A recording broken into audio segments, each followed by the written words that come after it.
the difference between a really strong Meta marketer and a really strong Google marketer is huge. Like there is like a massive rift, right? I know a lot of really, really strong Meta guys that I respect a lot. And I admire them because their marketing knowledge is next level. Like any good Meta guy you speak to, this guy will know breakthrough advertising by heart. Like he can literally word by word recite it.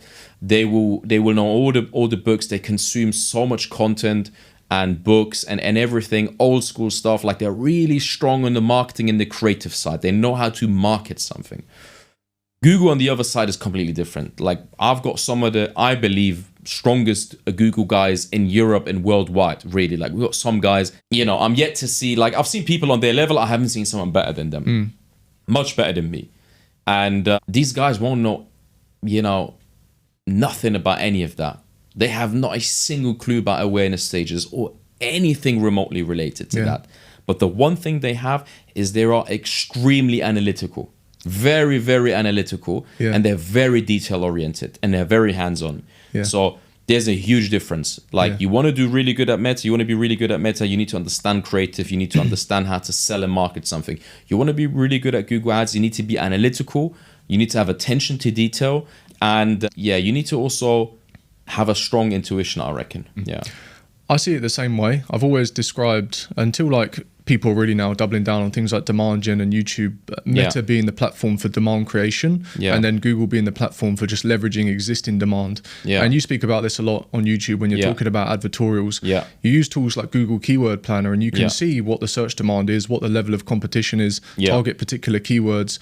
I think there is a little bit of overlap when it comes to the point of the creatives that you're running on Google, where maybe it then has a bit more overlap with Meta, such as building out an advertorial, which is going to be copywritten, maybe using tools like breakthrough advertising and things like that, or resources. 100%, So I do think there's overlap, but at the more and more with time, like it's actually increasing. I agree. Yeah, definitely. But it still surprises me, and maybe you see this a lot with brands that approach you, where so many brands are still just reliant only on Meta, and they're missing out on a huge portion of available, a lot of the time, existing demand, and sometimes not even too much competition if we're talking about certain keywords as well. So that's interesting, and that's where I kind of see the difference. Meta being very much kind of demand creation, where you're spinning up creatives, you're trying to create your own demand, send people to the site, whereas Google, I think the benefit that you've got is you can tap into a lot of that existing demand. 100%. I agree. I think people on Meta, it's for sure demand generation, but it's also a lot of direct response. I think that's sort of like the cream of the crop. But I agree with you. The lines are getting blurrier. And actually, I had a call with a brand on the topic of advertorials. It was like 2 days ago, I think. Actually, it was Thursday.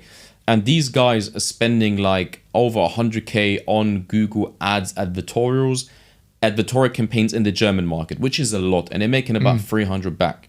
And the product they're using and the product they're selling is like what you would call a very saturated supplement, right? This is a supplement that's been around for ages, right? It's like magnesium. It's like super, super saturated, super high priced. And you would think this is a product that you can only sell on Meta with like, the most intricate VSL funnel that's just, next level.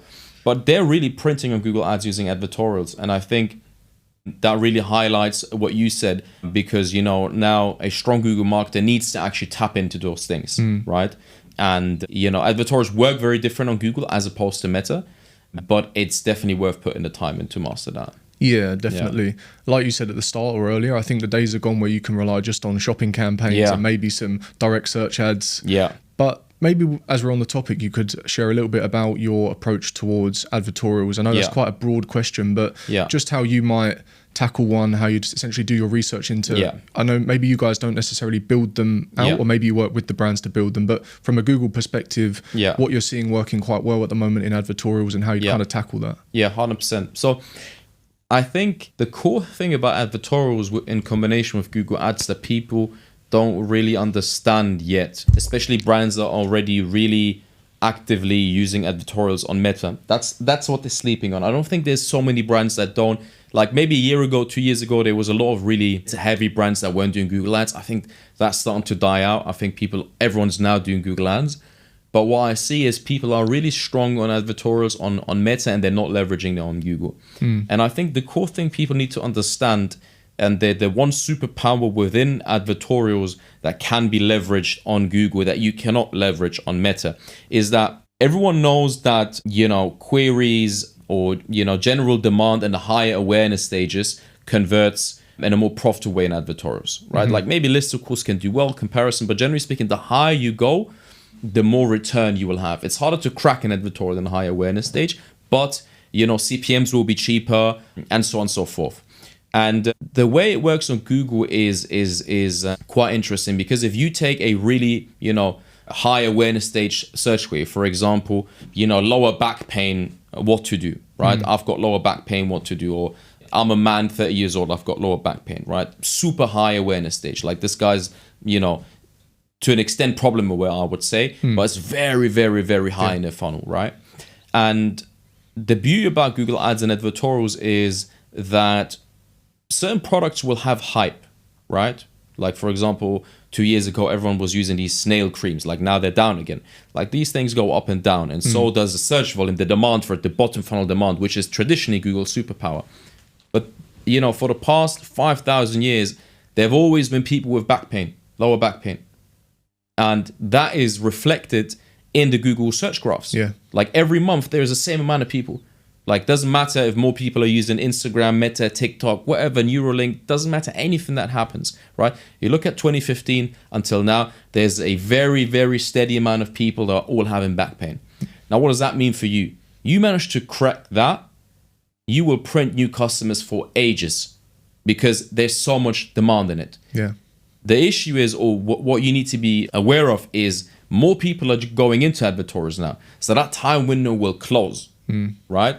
But I think you got another 5 years, maybe 10 years to get into it until sort of big corporate, starts leveraging similar stuff to capitalize on that, Yeah. And, once you crack it on a high awareness stage on Google, you will print for a very, very long time. Yeah.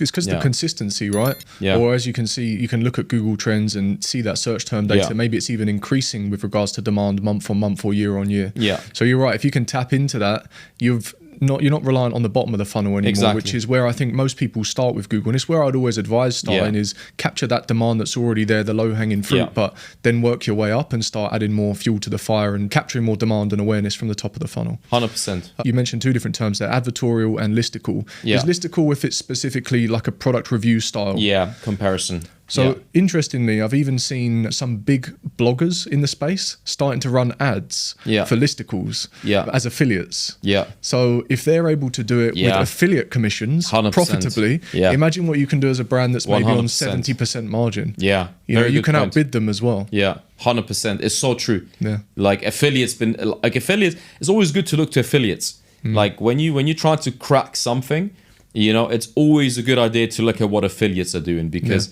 they have to make, like an agency can go to at the end of the month to the client and whatever, talk their way out of it, but an affiliate, it's their money, right?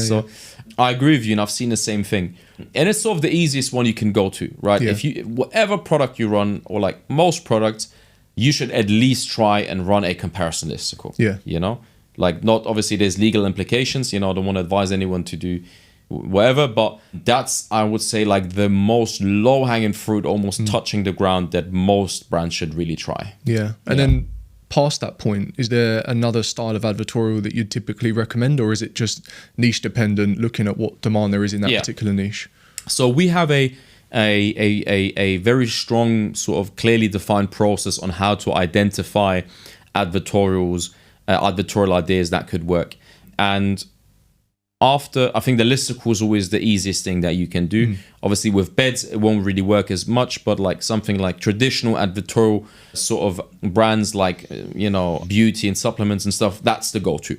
Now, beyond that, the first thing that I would do is I would look historically, what are your top performing meta angles? Like, doesn't have to be what's working right now, like historically, any, like all time, what have been the angles that work the best, right? Most brands that have been around for a while, be like 10 to 20, like really, really, really strong angles that have worked really well in the past.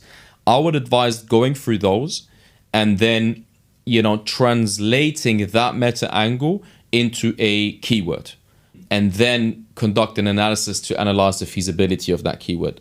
For example, if you're in the hair growth space, right? Like there's a lot of products coming out for men that want to regrow the hair, lost the hair, whatever. If your top performer meta ad was something like, should I go with minoxidil or finasteride? Like it's a big thing, right?